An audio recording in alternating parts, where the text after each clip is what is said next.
In our previous session, we have seen how to implement views as well as view models in our application. So in this session, let's see how we can make use of layout, import, as well as view start. Okay. So what is use of all this? If you observe this as part of list.cshtml, this view, you can see that the razor code written over here, and there is HTML content, plain HTML content, which is written over here. Repetitively, like writing redundant HTML inside our views is not recommended because we'll not be using a single view in our project, right? We'll be having multiple views inside our views folder, and for each view we need not write again and again the same HTML content along with this razor expressions and razor code. So to avoid this, we'll make use of layout in ASP.NET Core. So what is layout? Let's see.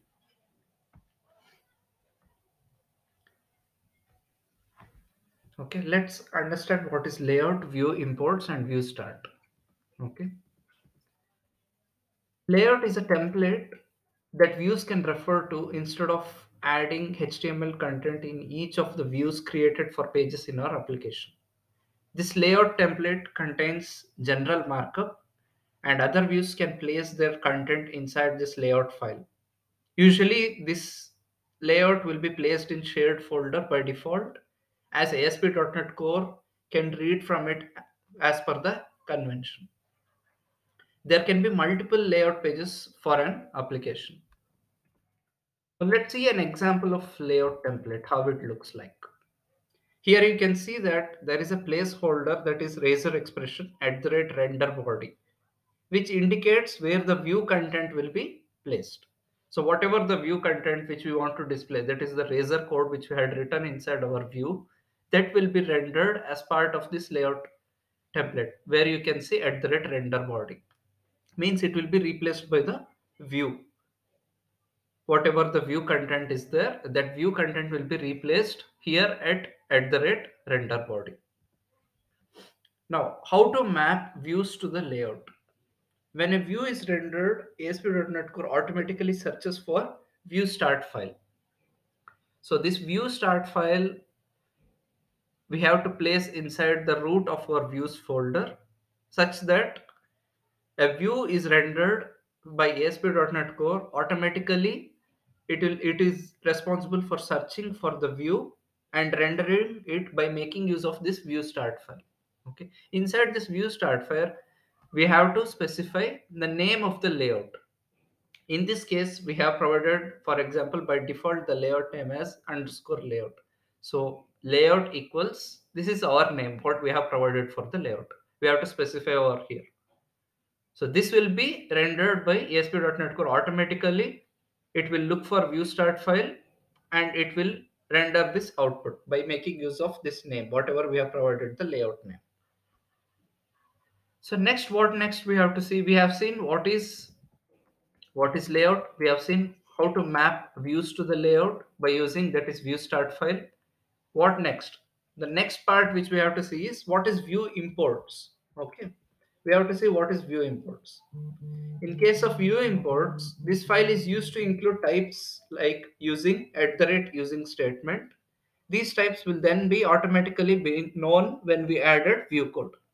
Okay, this is like a centralized place where we indicate that we are not going to specify the entire path for the view. For example, if you observe our code in Visual Studio,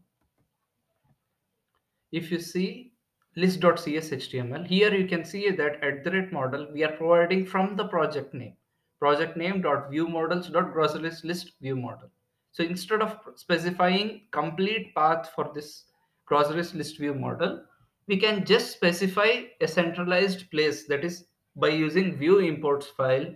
What we can do is we can just create a generic path. For example, inside project grocery store.view models, there are, for example, 5 view models. Here we can just specify inside our view at the rate model groceries list view model. We need not repeat this. This we can provide inside our view imports because this is a centralized, that is a generic path for all the view models. inside this grocery store. That is the use of view imports. So as you can see, we can have multiple, you can see over here that we can have multiple layouts, need not be one layout for our project. There can be multiple layouts where we can specify inside our views, okay, by creating a shared folder.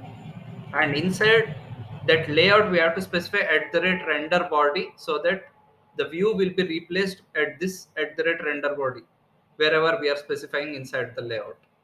Then we can get rid of all the HTML content which we are displaying inside our view by providing inside our layout template.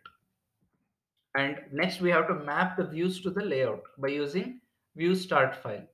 We have to place this view start file also inside the root folder, that is views folder.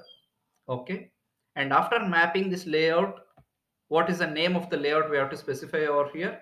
Post to this, we have to specify what are the imports we are using as part of our project. This is a like generic path. Grocery store models include all the models inside this grocery store where you can directly import this. Instead of using in each of these views, you can directly specify the model name in views. That is the use of this view imports file. Okay. So that's it for this video. Thank you so much for watching this video. Please like, comment, and share this video, and kindly subscribe to my channel in order to watch more videos. Click on that bell icon so that you'll start receiving notifications whenever I'm uploading a new video.